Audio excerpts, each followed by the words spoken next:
1 Samuel chapter 13.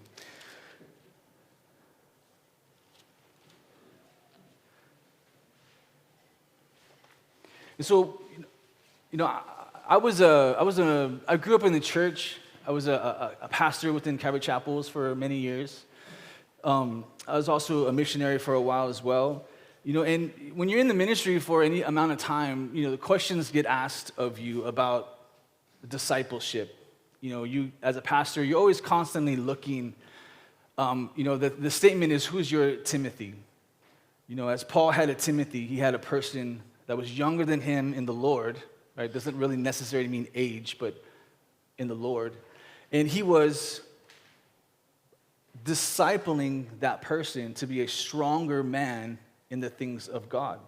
And we know that we are called to do that. The Bible in 2 Timothy chapter 2, Paul tells Timothy when he's writing that letter, in that pastoral epistle, he tells him, he's like, you need to find men who are faithful and have them and teach them the message so that they in turn will find men that are faithful. And in turn, it will just be this cycle of discipleship that continues to happen. And Paul also writes to the ladies, right, in Timothy chapter 4. He's like, you ladies, your responsibility is to find younger women and to teach them in the same type of manner. So it is a high calling within the church that we become people who make disciples. It is what Jesus' last ask of his church was, right, in the Great Commission in Matthew chapter 28. He says, go into all the world and make disciples, right, teaching them, right, baptizing them. And so as I was thinking like ministry-wise, and when I really started thinking about this specifically when I was on the mission field, because my whole intent was like, okay, now I have this ministry that's full-time, because I hadn't done ministry full-time up until that point. I was there to plant a church, had no idea what I was doing, didn't go to Bible college, I didn't really have a lot of leadership ministry experience at that point. And I started thinking, like, how do you disciple someone? I've been told to do it, it's been mentioned many times, but what are the steps that should go into if I'm going to purposefully involve my life into someone else, what should it or could it look like? And I really had no idea. And then I was reading through 1 Samuel, and it just like these steps clicked. I kind of put them together. I've taught this many times. This was part of our school of ministry that I started when I was on staff at a church in Colorado, with that ministry that we also started over there, just training up men to be pastors. And so I thought it would be a really great thing for us to look at today. So let's set the stage, right? 1 Samuel chapter 13. In the context, Saul just got anointed as king. He's been king for about 2 years at this point. Chapter 13, verse 1, let's look at this. Saul reigned 1 year, and when he had reigned 2 years over Israel, Saul chose for himself 3,000 men. 2,000 were with Saul in Michmash and the mountains of Bethel, and 1,000 were with Jonathan in Gibeah of Benjamin. And the rest of the people he sent away, every man to his tent. So a very short amount of time to reign. And within this short amount of time, he destroys everything, right? We're going to get to I'm going to give you the spoiler. The spoiler is, at the end of this chapter, God says, I'm taking everything away. In a really short amount of time, right? So Saul chose for 3,000 men, and Benjamin. So the rest of the people he sent away, every man to his tent, verse 3. And Jonathan attacked the garrison of the Philistines that was in Gibeah, and the Philistines heard of it. And then Saul blew the trumpet throughout all the land, saying, let the Hebrews hear. Now all Israel heard it said that Saul had attacked the garrison of the Philistines, and that Israel had also become an abomination to the Philistines, and the people were called together to Saul at Gilgal. So in the history, right, the Philistines they ran Israel. They were in charge of Israel. We're going to see a little bit later that they did not allow the Israelites to even own weapons. So this little army that Saul had, these 3,000 men, they didn't even have weapons. because they weren't able to have them, because the Philistines controlled who was able to create weapons, and it was only for them. The only thing that these people had were their farm weapons, axes, these sticks that they would make into weapons. There was nothing formidable within this army. So verse 4, so when all Israel heard it said that Saul had attacked the garrison of the Philistines, and that Israel had also become an abomination to the Philistines, and the people were called together to Saul at Gilgal. So Saul called his son over, Jonathan. So all 3,000 people were together at one spot. Then the Philistines gathered together to fight with Israel. 30,000 chariots, 6,000 horsemen, and people as the sand which is on the seashore in multitude. So if you imagine yourself in this situation, right? You had this small victory, maybe 20 to 50 men. You have 3,000, right? It's really not a fair fight. Take out this garrison. Saul's like, tell the whole world at this point that we are in charge. The Philistines hear it. Some time goes by. They gather their army. They come to the spot where these Israelites are, 3,000 of them. It's 10 to 1 just on the chariots. You know what I mean? It would be like you trying to fight 10 cars that are trying to run you over.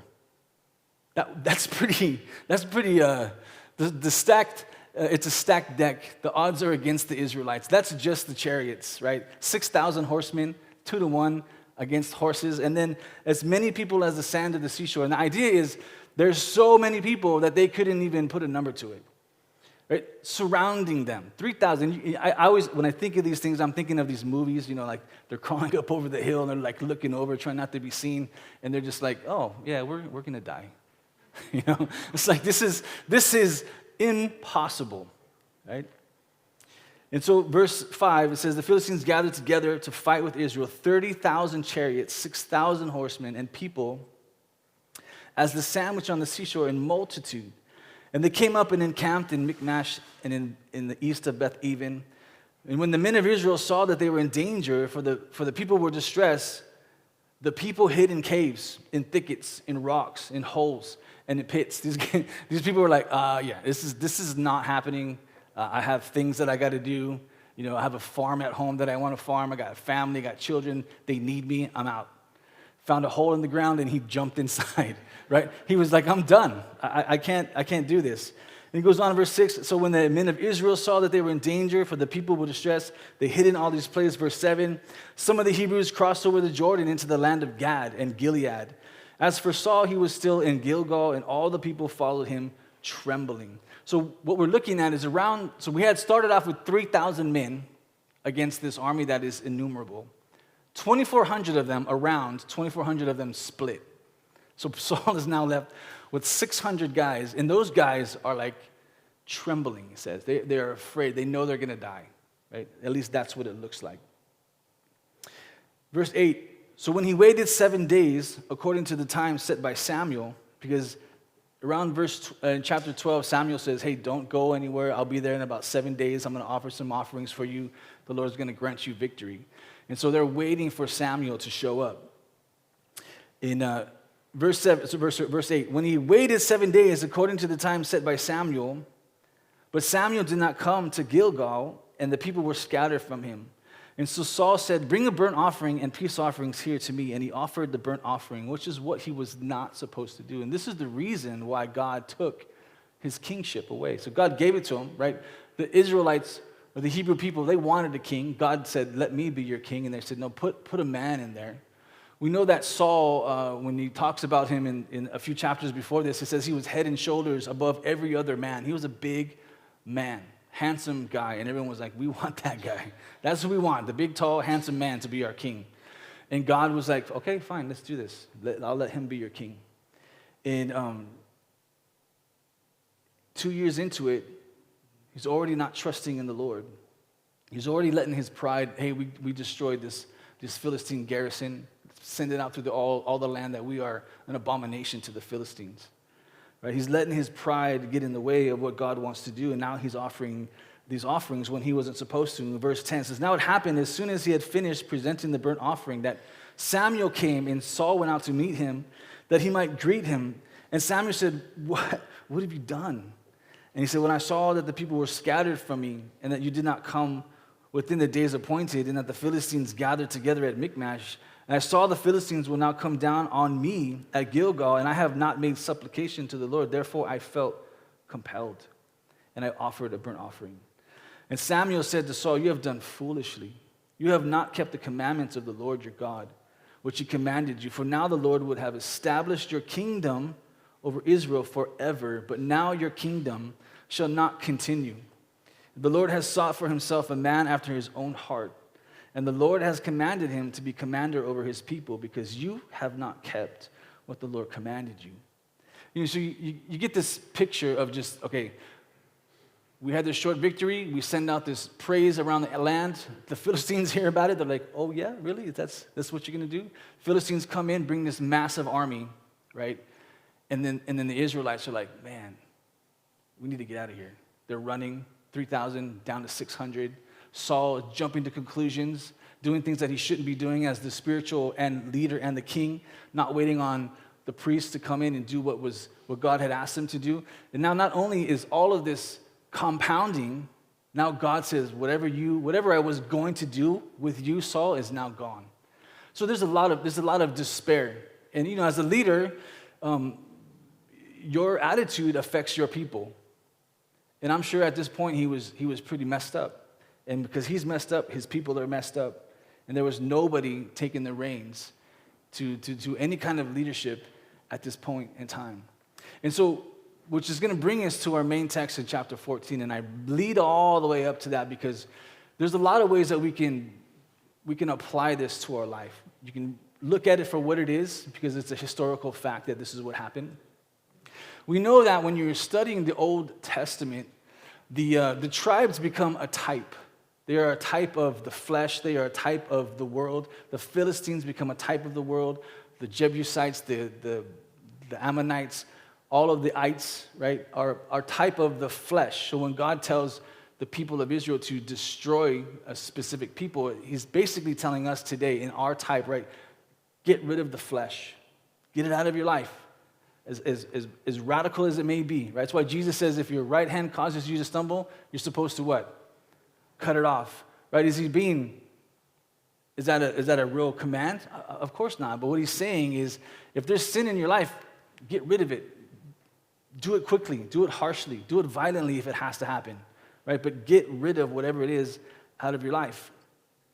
And so now they're just surrounded. And not only that, verse 19, it says, there was no blacksmith to be found throughout all the land of Israel, for the Philistines said, lest the Hebrews make swords or spears. So again, they're surrounded, they have no weapons. Verse 20, but all the Israelites would go down to the Philistines to sharpen each man's plowshare, his mattock, his axe, his sickle. They would have to go to the Philistines, and the Philistines would sharpen it for them. So the weapons that they did have, if you read historically, they usually say that they probably were made of bronze. They didn't have iron weapons. So bronze is a strong metal, but it's nothing compared to iron.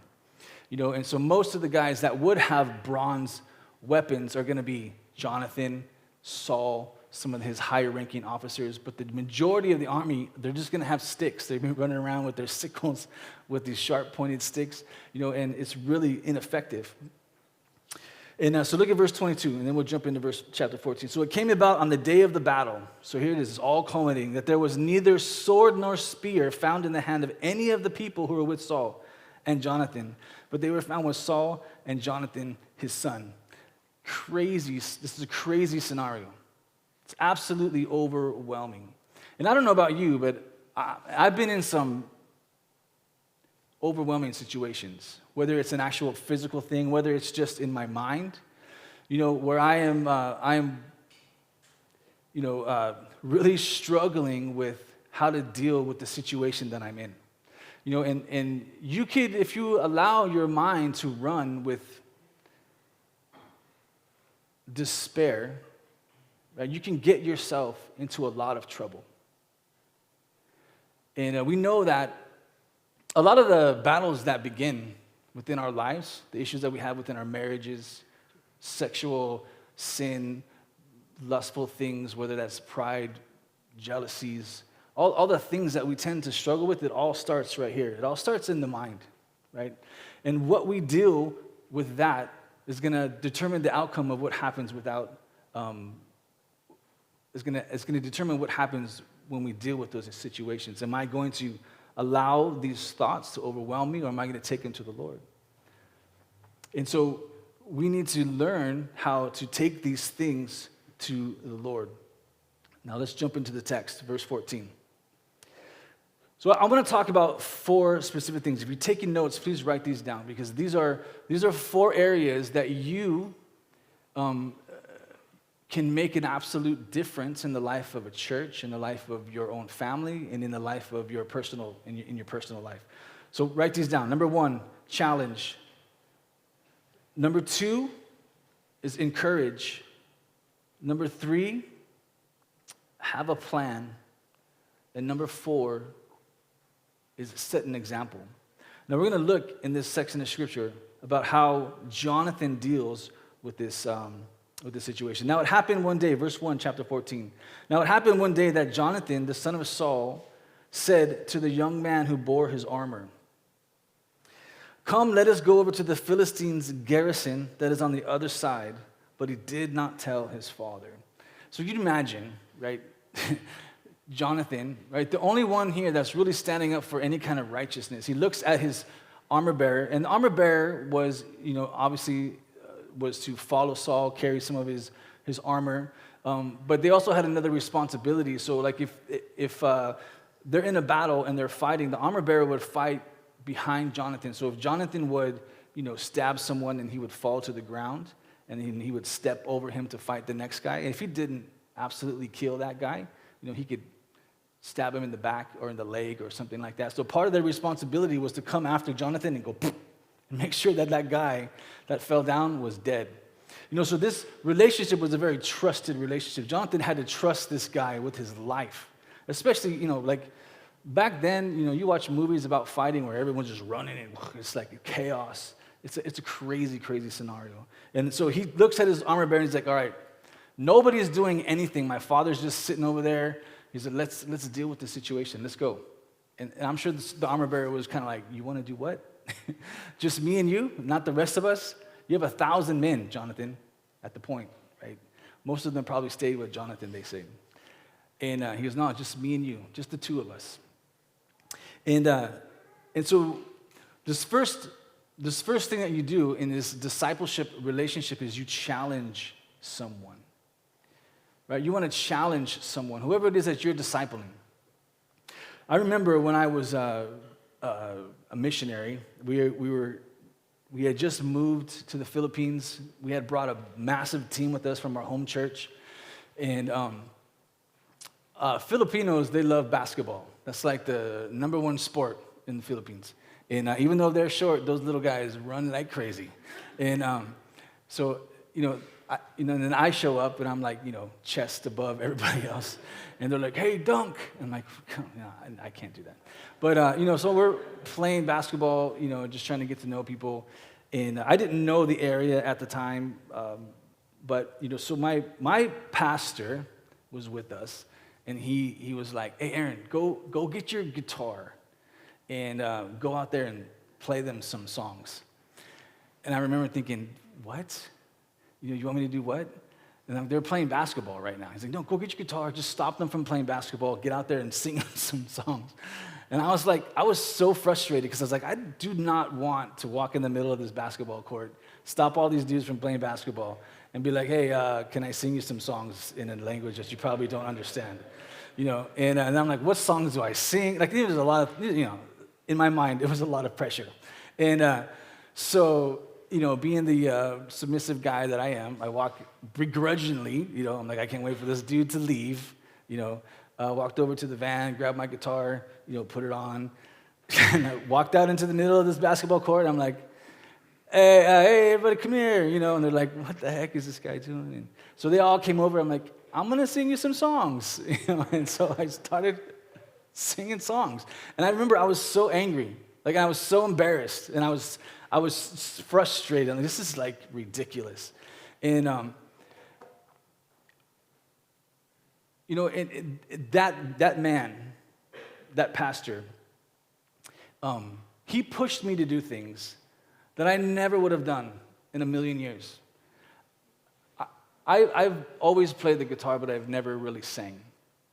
We were just new to the same church at a family camp, and I was sitting there, I had my music book, playing the guitar, singing in my head, and he's like, Aaron, grab your book, come on, you're going to lead worship. And I'm like, no, I've never led worship before. I don't sing, not going to do it.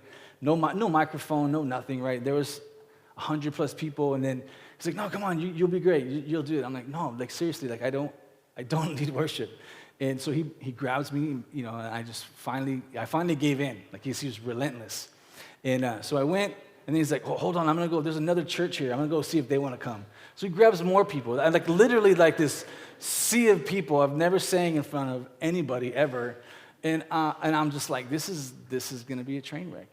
This is going to be absolutely horrible. And it was. It was bad. It was so bad. And I was so embarrassed. It was like one of the most embarrassing days of my life, because vocally I never really sang, so I was like, I got nervous. So they start singing, I'm playing real fast, and people are like, I can't even keep up with you. And it was really bad. And I thought, okay, he'll never ask me to do it again. And guess what happens? Next morning, Aaron, grab your guitar. Come on, you're going to lead worship for us. And I was like, really? Is this really what you want me to do? And so I did it again, and it was just as bad. I thought, well, it can't be as bad as yesterday.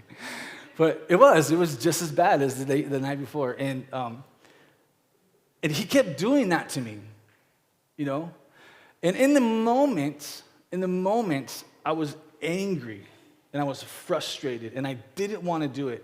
And I thought, this is ridiculous. Why would he be doing this to me, But now, when I look back, I am so glad that he did. I'm so glad that he had enough guts to say, you're going to do this whether you like it or not. And to push me to go do something that I thought that I didn't want to do, I thought that I couldn't do. And so now, over time, as I've gotten more comfortable leading worship, I've got to lead worship all over the place. And it's been really good. Conferences, I got to lead worship in the upper room in Jerusalem, on the Sea of Galilee, places that I never would have dreamed of ever being able to lead worship in, and it all goes back to that moment of him saying, hey, go do this. And it's uncomfortable. It's uncomfortable for both people. But, as we look at this discipleship, this purposeful discipleship, that stuff has to happen. I don't know if you think about, if I'm telling you my personal stories, you're probably thinking about things in your life, people in your life that pushed you to do things that you thought you couldn't do, whether it's a work-related issue, a husband, pushing you further than you thought you could go, or a wife, or your kids, you want them to do things and that they don't want to do it, but you're pushing them to do it because they know it's good. And this is exactly what's happening right here with Jonathan. He's challenging this guy because he's probably thinking, this is nuts, man. Didn't you see how many people are out there and you want just me and you to go? And so it goes on. And Saul was sitting on the outskirts of Gibeah under a pomegranate tree, which is in Migron. And the people who were with them were about 600 men. And so here we see Saul doing nothing, right? The leader, just sitting around just going, I lost my kingdom. We're surrounded. He's probably hopeless, giving up. And then his son, right, who's not the leader, steps up to lead. And he's like, let's go, me and you, armor bearer. Verse 3, and Ahijah, the son of Ahitub, Ichabod's brother, the son of Phinehas, the son of Eli, the Lord's priest in Shiloh, was wearing an ephod, but the people did not know that Jonathan had gone. And between the passes by which Jonathan sought to go over, the Philistine garrison, there was a sharp rock on one side and a sharp rock on the other side, and the name of one was Bozez, and the name of the other Sina.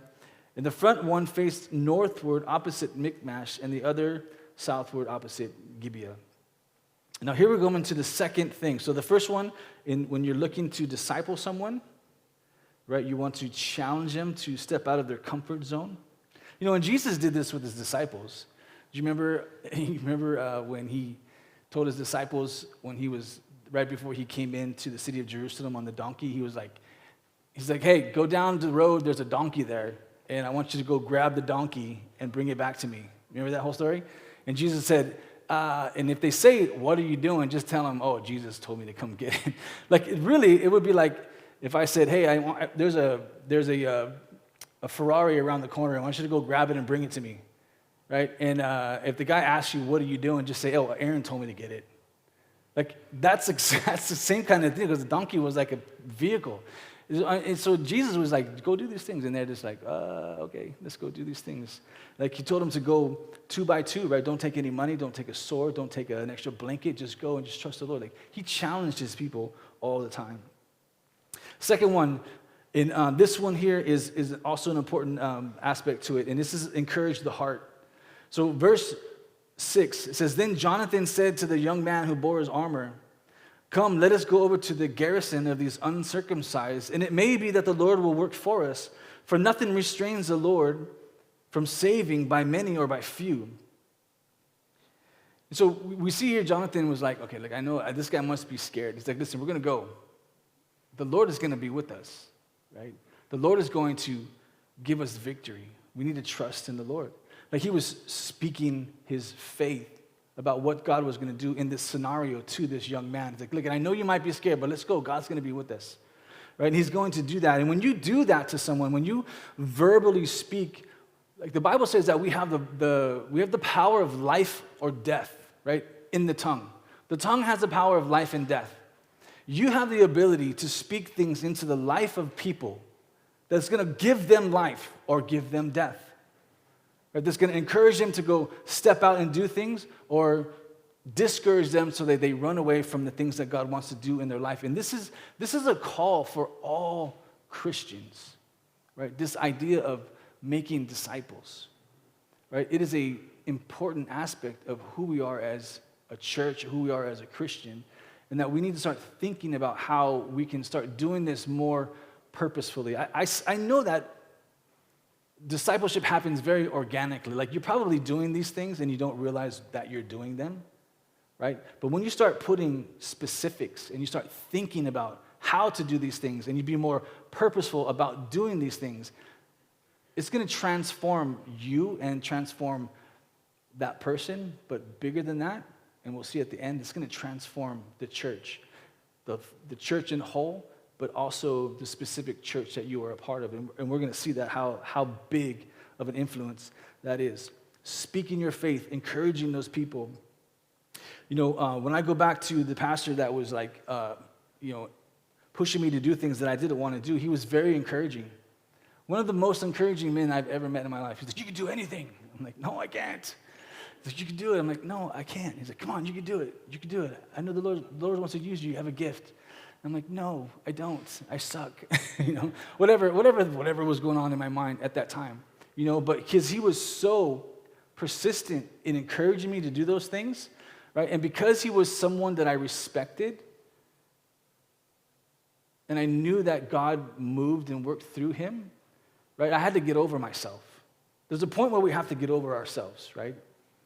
We have to get over ourselves and just trust that the person that's speaking these things into my life, that God is using them. And I have to just trust it. And I have to walk in that. Because if you don't, you'll never do anything.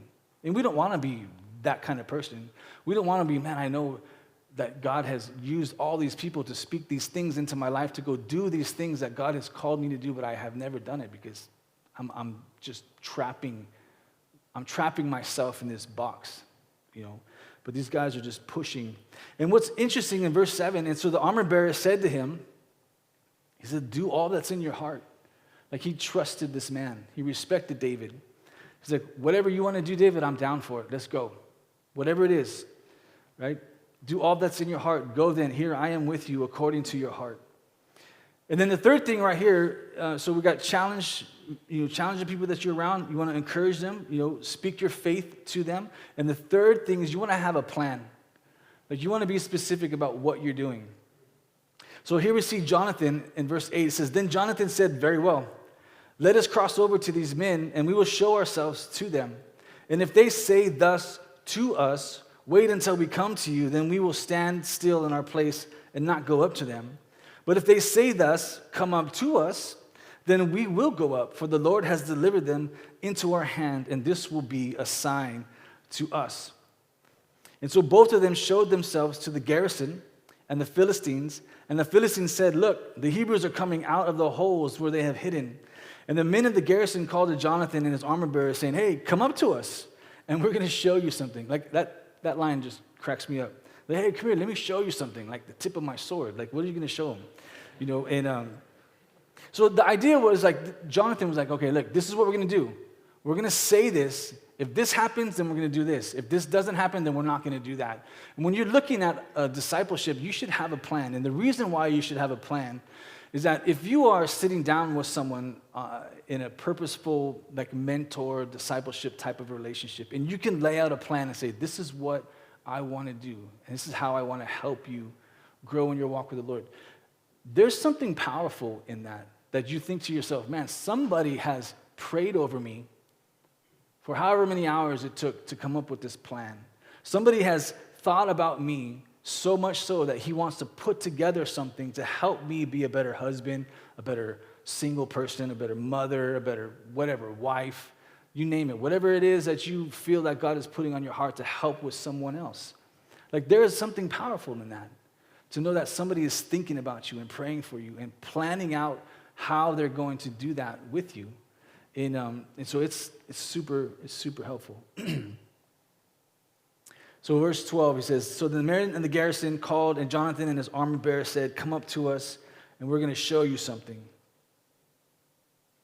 And Jonathan said to his armor bearer, come up after me, for the Lord has delivered them into the hand of Israel. And so the last step, when you're looking at what it would look like in discipleship, is set the example. Be an example. Here, verse 13 says, Jonathan climbed up on his hands and knees with his armor bearer after him, and they fell before Jonathan. And then as he came after him, his armor bearer killed them. So this is that kind of idea of the armor bearer's responsibility. Now, a garrison, when you look it up, it just means an amount of people that can be a fighting party. So they believe it's anywhere between like 20 to 50 men. So it's not the entire army. It's not all 30,000 chariots and 6,000 men and this number. It's a small party. They sent out these search parties, most likely to try and find the Israelites so they can deal with them. And so Jonathan and his armor bearer, they climbed up this hill on his hands and knees. And Jonathan didn't say, okay, you go first, and then I'll come after you. He was like, let me go first. You come after me. Right? So he was not only challenging him and then speaking his faith and encouraging him, and then having a plan with what he was going to do. He said, okay, now follow me. Follow me. And this is important, is if you want to be effective in someone's life and your life doesn't reflect what you're teaching, then it's hard for people to want to follow because they're like, well, you want me to do this, but you don't live that way either. There's a saying, that when you teach the Bible, so sometimes, like if you ever get an opportunity to teach, you're going to teach things that you are not doing. You're going to have to teach to a degree where you fail, right? That's a given. And it's hard because you're going to sit there and you're going to teach them like, you should be doing this, and in your mind you're like, I am not doing that. But that's part of the journey. You're going to have to do that. There's no way of getting around it. But you will never lead beyond where you are. Meaning, like, if you're not actively seeking to be better and grow in the Lord and develop your leadership abilities, right, and develop your example for the people that are around you, like if you're not actively doing that, then you're never going to lead beyond where you are. But you always have to teach. You always have to teach past it because we haven't reached that degree of perfection yet. So we're always going to be saying we should be doing this, but I'm not there. Right? It's a part of what it is. And so as we're setting the example, we really want to make sure. So Jonathan's like, you come behind me. We're going to go up there. I know God's going to be victorious for us. And he gets up there and check out what happens. So this is what's exciting. This is the exciting part. So we set the stage, right? We have this sea of people. It is a battle that cannot be won numbers-wise. Right? Saul just got his kingdom ripped away from him, even though he stayed king for many, many years after this. Right? So he was he was messed up. The people were messed up. The people, remember, 3,000 of them, 2,400 of them have run. They've hidden in caves and holes and rocks. They're like, I'm out of here because this is messed up. And then Jonathan, because Saul is just sitting on his butt, right? He's not doing anything. Jonathan says, we need to deal with this. Me and you, armor bearer, two people. You know, and you think about life, right? You think about, maybe you're thinking about, you know, what possible good could come of me sitting down with one person.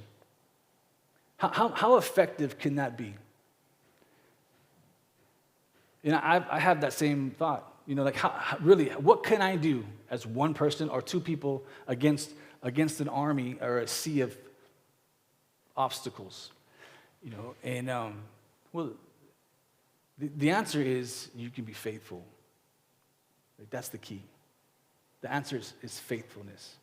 God doesn't need an army. Right? God doesn't need, he doesn't need anything. He doesn't even need us. Right? But he chooses to use us. Two people against an army that was innumerable. Verse 14, the first slaughter which Jonathan and his armor bearer made was about 20 men within about a half an acre of land. So Jonathan climbed up that hill, started fighting. Those guys are falling. His armor bearer coming behind him, making sure he's dead and not getting up. They went through 20-ish men, two people, right? And the idea here is like, when you look at the world, right, and you're like, there is a lot of people that need Jesus. What could I possibly do? How could I possibly have an effect upon the salvation of the world?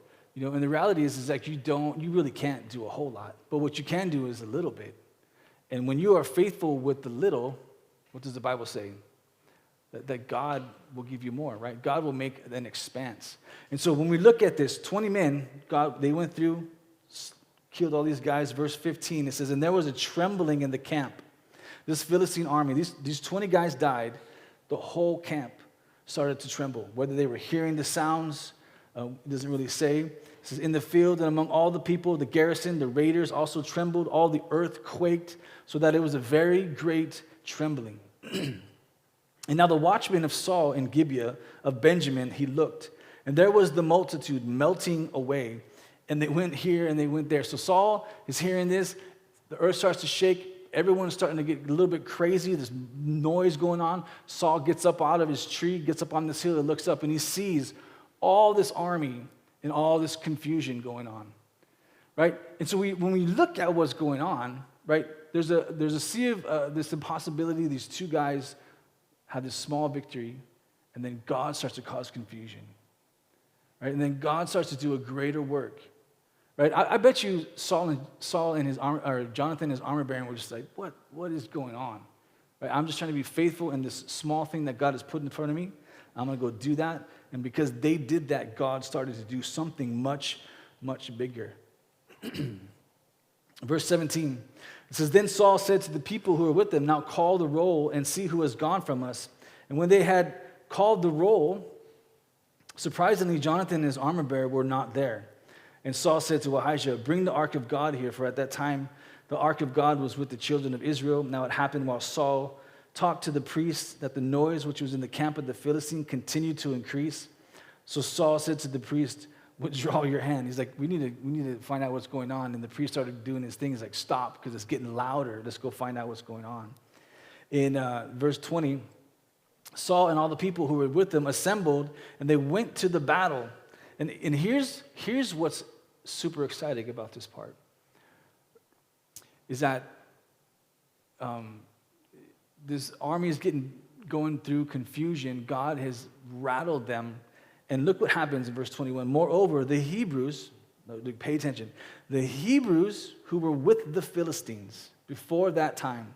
So what he's saying was, within the Philistine army, there were Hebrew people fighting against the Hebrew people. They had somehow converted into their false religions, and they were fighting with the Philistines.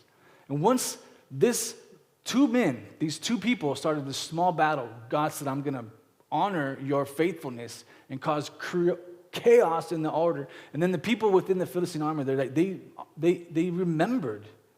Like they remembered what God had done. They remembered the stories that they had heard about the God who delivered their people from Israel, or from the Egyptians, right? They're starting to remember these things. And if you think about it, these are kind of like these backslidden people. They were fully within the Philistine army before that time, verse 21, who went up with them into the camp from the surrounding country. They also joined the Israelites who were with Saul and Jonathan. So they left the Philistine army and started fighting with the Hebrews against the Philistines because of two men, right? And then not only that, verse 22, it says, likewise, all the men of Israel who had hidden in the mountains of Ephraim when they had heard the Philistines and they fled, they also followed hard after them in battle. So the Lord saved Israel that day, and the battle shifted to Beth Aven. So it's like, the idea is when you're looking at discipleship and the results of what happens when you disciple someone, right? If you put the time in and you put the effort in and you watch what God has done, two people, right? Jonathan and his armor bearer went off to this small fighting. 2 against 50 or 2 against 20, that's still pretty big. That's 2 to 1, right? But the idea is you don't have to solve the world's problems, right? You could just, maybe that small garrison for you is serving in children's ministry. Maybe that small garrison for you is loving your husband a little bit differently, more, or loving your wife a little bit more, or paying more attention to your children, or paying more attention at home, not so much at work. Whatever that might be, God is calling you a little bit more to do something small. And when you do something small and you're faithful with that, God caused confusion around this army. And not only that, but those Hebrew people that were fully backslidden, right? Because the Philistine, right, we know that it's a type of the world. These Hebrew people backslidden into the world turned around. They started fighting against the Philistines. And those ones that were afraid and ran and hid got out of those hills, got out of those holes, got out of those mountains and started fighting against the army. And God created a victory. And so when I look at these things and I think about how God has used men in history, and how God has used me. Like I'm nobody. Like I am, when you look at, like if you're looking at paper-wise, right? I barely graduated high school, right? Like 69% or something like that, right? Not a good student, didn't go to a ministry school, right? But God sent me to the Philippines to go plant a church. And there were thousands of people that we got to minister. Literally thousands of people, and hundreds of them got saved. And there's a movement on an island that didn't have a Calvary chapel that's still going today because God sent me. And I'm blown away by small steps. I'm blown away at how faithful God is when you just step out in faith to do something simple. It doesn't have to be big. Like we tend to think when we read these stories like, this is big. It is. This is massive. This is crazy. But when you just step out in faith in a simple act, God is going to blow your mind. He will absolutely blow your mind, and he will absolutely transform you. He's going to transform that person that you're pouring into, and he's going to transform this church, Calvary Chapel, North Texas. And he'll transform the church in general as a whole, but this church, he will do something incredible. He's not done with us yet. Like this is just beginning, like what God wants to do here. And so I would encourage you guys, take these 4 simple steps. You could do this, right? It's not like too hard to do, right? If it's with your children, you can practice. You look around this room, right? There's somebody in here that needs discipleship. And you may think, well, I'm not a very gifted whatever. Who cares? Doesn't matter. Doesn't matter how gifted you think you are or not. You can do it if you step out in faith. Allow the Lord to use you and have him blow your mind, because he will blow your mind, absolutely blow your mind. Father, we thank you for today, God, and God, we thank you for your word. Lord, we thank you for the excitement, of of what you want to do, of what you can do. Lord, I pray, God, as we continue, Lord, to just walk into this life, this Christian life, Lord, it's so confusing at times. Lord, I've been in this life my whole life, and I still struggle with just normal things. Lord, but I know, Lord, I know from the bottom of my heart, God, that you want to do greater things. You want to do greater things. Lord, so help us, Father, to step out in faith. Lord, to be like Jonathan and his armor bearer, and to allow you to do greater things in our lives, Father. So we thank you for that in Jesus' name. From creation to the cross, there from the cross into eternity,